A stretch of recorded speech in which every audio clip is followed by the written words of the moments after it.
pathin thang ba long ba chai dia lo nang bao na hi ka thang ba e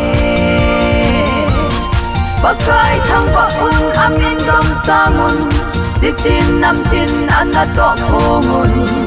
la sabin aba choi na la thil kitang apol ho sa choi leu te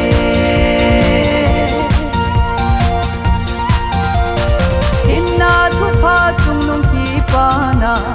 thang sam leu ke pathin thu ku ki cha te ei vil na pakai thang ba un amin dom samun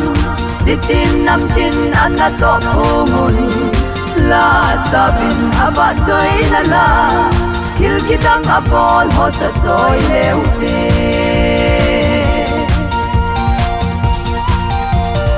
lal to na a to thim thei lo a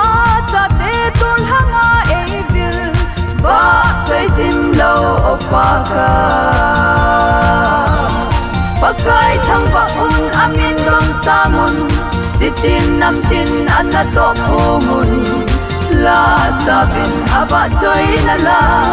thil kitang apol ho sa choi leu te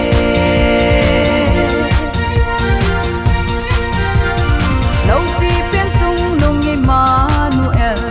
na min ngai thang ba chun pong nge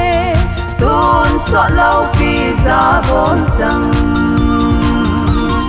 pakai thang ba un amin dom samun sitin nam tin ana to khongun la sabin aba choi na la thil kitang apol ho sa choi leu te